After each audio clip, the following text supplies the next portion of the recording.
Hi hello friends, welcome to the channel flavorsamayal. நம்ம இந்த வீடியோவில் என்ன பார்க்க போகிறோம் பார்த்தீங்கன்னா 1 kgல 2 டயர் கேக் வந்து நம்ம எப்படி பண்ணுறோங்கிற வீடியோ தான் உங்களோட ஷேர் பண்ணியிருக்கேன். இந்த கேக் பார்த்தீங்கன்னா நமக்கு வந்து ஒரு ஆர்டராக கிடச்சிருந்துச்சு. ரெட் வெல்வெட் கேக்கு, அது 1 kgல 2 டயர் வேணும்னு கேட்டிருந்தாங்க. அவங்க ஃபஸ்ட்டு வந்து ஒரு டயர் தான் போதும்னு சொல்லியிருந்தாங்க. நீங்கள் எப்படினாலும் செஞ்சு கொடுங்க அப்படின்னு. நம்ம தான் சரி கொஞ்சம் 2 டயராக செஞ்சு கொடுத்தா அவங்களுக்கு கொஞ்சம் ஹாப்பியாக இருக்கும் அப்படிங்கிறதுனால 2 டயராக செய்வோம் அப்படின்னு பிளான் பண்ணி செய்ய ஸ்டார்ட் பண்ணியாச்சு. அதுக்கு ஃபஸ்ட்டு பார்த்தீங்கன்னா ஒரு பவுலில் ஒரு 1/4 கப் அளவுக்கு வெதுவெதுப்பான பால், அதில் ஒரு 1/2 டீஸ்பூன் அளவுக்கு வினிகர் சேர்த்துட்டு கலந்து வச்சுக்கோங்க. பட்டர் மில்க் வந்து நமக்கு சூப்பராக ரெடி ஆயிரும். ரெட் வெல்வெட் கேக் எப்போதுமே செய்யும் போது பார்த்தீங்கன்னா பட்டர் மில்க் சேர்த்து செய்யுங்க. கேக்கோட சாஃப்ட்னஸ் வந்து இன்னுமே சூப்பராக இருக்கும். அதை தனியாக ஓரமாக வச்சுட்டு இன்னும் 2 பவுல் எடுத்துக்கோங்க. அதில் ஈரம் இல்லாத பவுலாக பார்த்துக்கோங்க. அதில் பார்த்தீங்கன்னா முட்டையோட மஞ்சள் கருவு தனியாகவும் வெள்ளைக்கருவு தனியாகவும் செப்பரேட் பண்ண போகிறோம். மொத்தமாக நான் பார்த்தீங்கன்னா 5 முட்டை எடுத்திருக்கேன். 2 பவுலையும் மஞ்சள் கருவு தனியாக வெள்ளைக்கருவு தனியாக செப்பரேட் பண்ணி எடுத்தாச்சு. இப்போ இதில் பார்த்தீங்கன்னா வெனிலா எசன்ஸ் வந்து சேர்க்க போகிறோம்.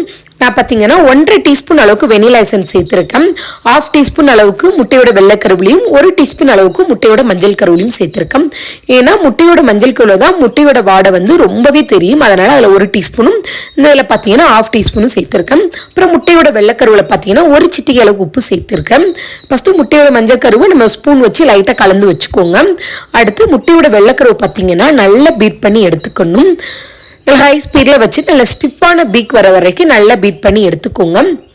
நம்மளுக்கு துளி அளவு கூட முட்டையோட மஞ்சள் கரு வந்து இந்த வெள்ளைக்கருவில் இருக்கக்கூடாது. இருந்துச்சுன்னா நமக்கு வந்து ஸ்டிஃப் பீக் வந்து வராது.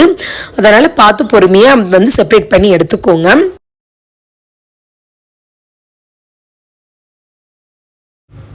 நம்ம மிக்ஸ் பண்ணுற பவுலும் சரி, நம்ம எலக்ட்ரிக் பீட்டரும் சரி, எந்த ஒரு ஈரவுமே இல்லாமல் அளவுக்கு, தண்ணி துளி அளவு கூட இல்லாத அளவுக்கு பார்த்துக்கோங்க. அப்போ தான் நல்ல ஸ்டிப் பீக் வந்து கிடைக்கும்.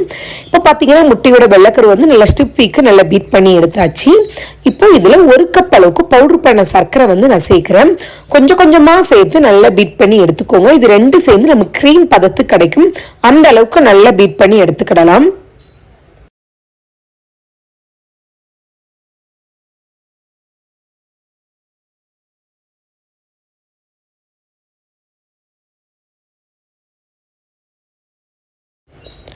இப்போ பார்த்தீங்கன்னா முட்டையோட வெள்ளைக்கருவும் சர்க்கரையும் ஒன்று சேர்ந்து நல்லா கலந்து எடுத்தாச்சு. எப்படி இருக்குன்னு பார்த்தீங்கன்னா நல்ல ஸ்டிஃபான பீக் வர வரைக்கும் நல்லா பீட் பண்ணி எடுத்துட்டோம். இப்போ இதில் வந்து ஆயில் சேர்க்க போகிறோம். 1/4 கப் அளவுக்கு ஆயில் வந்து சேர்த்துக்கோங்க. வாசனை இல்லாத எந்த ஆயில்னாலுமே சேர்த்துக்கிடலாம். 1/4 கப் சேர்த்துட்டு அதையும் ஜஸ்ட் மிக்ஸ் பண்ணி விட்டுக்கோங்க.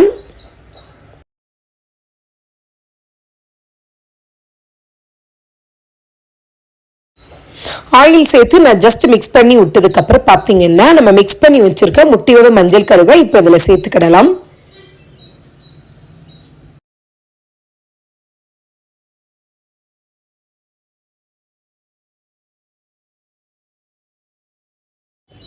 இப்போ முட்டையோட மஞ்சள் கருவை சேர்த்துருக்கோம்னா சேர்த்ததுக்கப்புறம் ஒன்று சேர்ந்த அளவுக்கு நல்லா பீட் பண்ணி எடுத்துக்கோங்க. ஒரு நிமிஷத்துக்கு நல்லா பீட் பண்ணிக்கோங்க.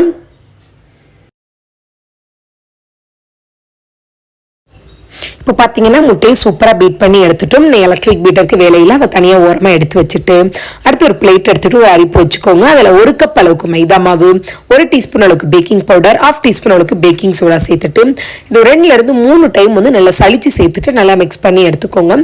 எதனால் இப்படி சளிச்சு சேர்க்கோம்னா ஈவனாக பார்த்தீங்கன்னா பேக்கிங் பவுடர் பேக்கிங் சோடா வந்து மிக்ஸ் ஆகும். அதனால தான் சளிச்சு சேர்த்துக்கணும் என்றைக்குமே கேக் செய்யும்போது. இப்போ இது எல்லாத்தையும் நல்லா சளி சேர்த்து லைட்டாக மிக்ஸ் பண்ணி விட்டுக்கோங்க.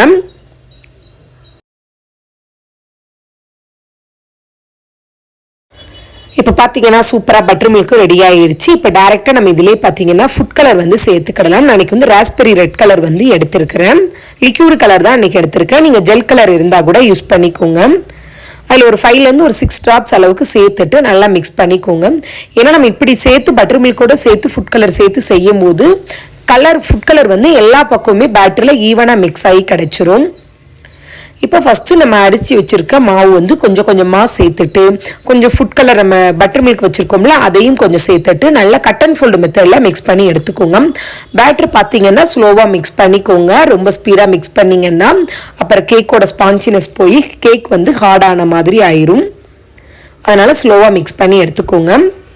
நான் மொத்தம் பார்த்தீங்கன்னா 3 பேட்சாக போட்டு மிக்ஸ் பண்ணி எடுத்துட்டேன். உங்களுக்கு ஃபுட் கலர் தேவைப்பட்டுச்சுன்னா அந்த டயத்தில் 1லேருந்து ஒரு 2 ட்ராப் அளவுக்கு சேர்த்துக்கோங்க.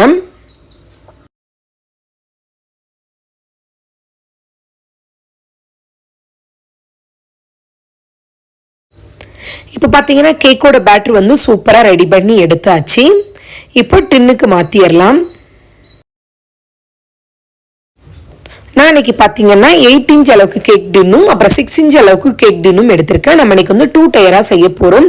6 இன்ச்சில் 1/2 kgயும் இதில் ஒரு 3/4 கிலோ அளவுக்கு நான் வந்து பேட்டர் ஊற்றி எடுத்துக்கிறேன். நம்ம கரெக்டாக 1 kgனா 1 kg என்றைக்குமே செஞ்சு கொடுக்க மாட்டோம். அதை விட கூட ஒரு 200 கிராமாவது கூட இருக்கும். அந்த அளவுக்கு தான் நம்ம எப்போதுமே கேக் வந்து செஞ்சு கொடுப்போம். 1/2 kg கேட்டிருந்தாலுமே 1/2 kg கரெக்டாக இருக்குது. அதுலேயுமே எக்ஸ்ட்ரா தான் நம்ம செஞ்சு கொடுப்போம். அதே மாதிரி இதில் ஒரு 3/4 கிலோ ஒரு 1/4 கிலோ அளவுக்கு நான் வந்து பேட்டர் ஊற்றிட்டேன். ரெண்டையும் ஊற்றிட்டு நல்லா டேப் பண்ணி விட்டுக்கோங்க. அவனை பார்த்தீங்கன்னா 180 டிகிரியில் 10 நிமிஷம் ப்ரீ ஹீட் பண்ணி வச்சுருக்கேன். இது பார்த்தீங்கன்னா 40லேருந்து 45 மினிட்ஸ் வந்து பேக் பண்ணி எடுத்துக்கிடலாம்.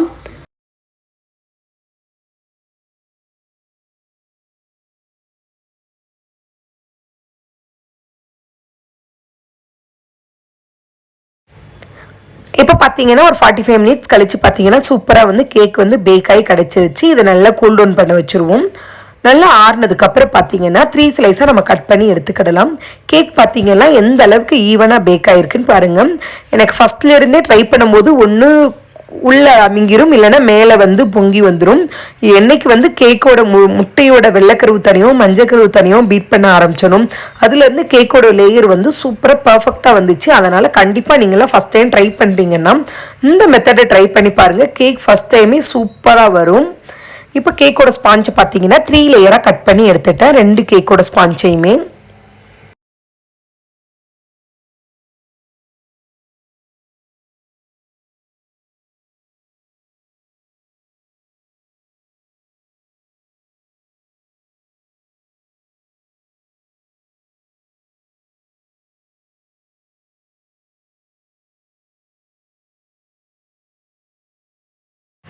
இப்போ 3 லேயராக கட் பண்ணி எடுத்ததுக்கப்புறம் கேக் வந்து ஐசிங் பண்ண ஸ்டார்ட் பண்ணிடலாம்.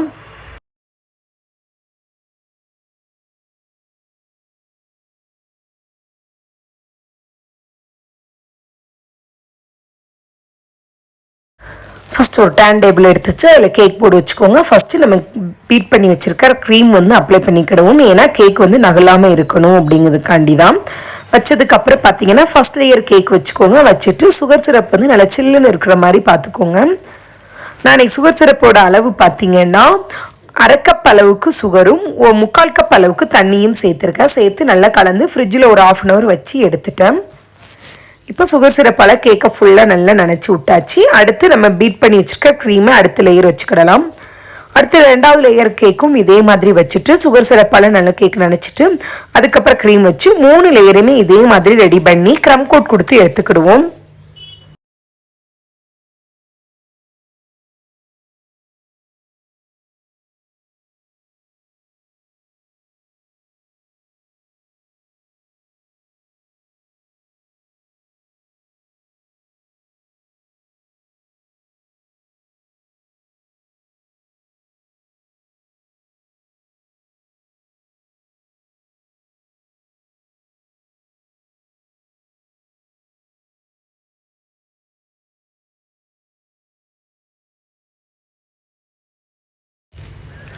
கேக் ஐசிங் பண்ணும்போது பார்த்தீங்கன்னா கேக் ரொம்பவே வந்து சாஃப்டாக இருக்கும். அதனால் க்ரீம் ரொம்ப திக்காக இருக்கிற மாதிரி பீட் பண்ணிடாதீங்க. அப்படிங்கும்போது நம்மளுக்கு ஐசிங் பண்ண ஈஸியாக கிடைக்காது. ஓரளவுக்கு இருக்கிற மாதிரி பார்த்துக்கோங்க. நம்மளுக்கு வந்து அதை பார்க்கும்போதே ஃபீல் பண்ணும்போதே கேக் ஐசிங் பண்ண கரெக்டாக இருக்குன்னு தெரியும். அந்த மாதிரி பார்த்து பீட் பண்ணி எடுத்துக்கோங்க. ஃபஸ்ட் லேயர் கேக் பார்த்தீங்கன்னா நான் வந்து ஐசிங் பண்ணி ஃப்ரிட்ஜில் வச்சு எடுத்தாச்சு. செகண்ட் லேயர் மேலே வைக்கிற டாப் லேயர் கேக்கையும் அதே மாதிரி ஃபஸ்ட் லேயர் கேக்கு, அப்புறம் சுகர் சிரப், அடுத்து க்ரீம், அடுத்து 2வது லேயர் கேக்குன்னு 3 லேயருமே இதே மாதிரி வச்சு ஐசிங் பண்ணி எடுத்துக்கிடலாம்.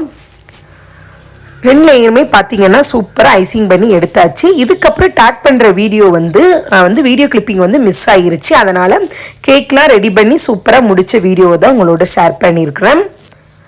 நெக்ஸ்ட் டைம் பார்த்தீங்கன்னா 2 டயர் கேக் செய்யும்போது எப்படி வந்து மேலே டாப் லேயர் கேக்கையும் நான் எப்படி ஸ்டாக் பண்ணுறேங்கிற வீடியோவை கண்டிப்பாக உங்களுக்கு வந்து நான் காமிக்கிறேன். இந்த கேக்கோட டிசைன் எப்படி இருக்குன்னு பார்த்துட்டு கமெண்ட் பண்ணுங்கள். ரொம்பவே சிம்பிள் அண்ட் நீட்டாக டிசைன் கொடுத்து எடுத்தாச்சு.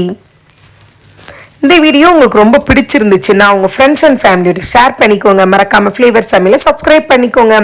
Thank you friends. இந்த வீடியோவை கடைசி வரை பார்த்துக்கு ரொம்ப நன்றி. மீண்டும் ஒரு வீடியோவில் சந்திப்போம்.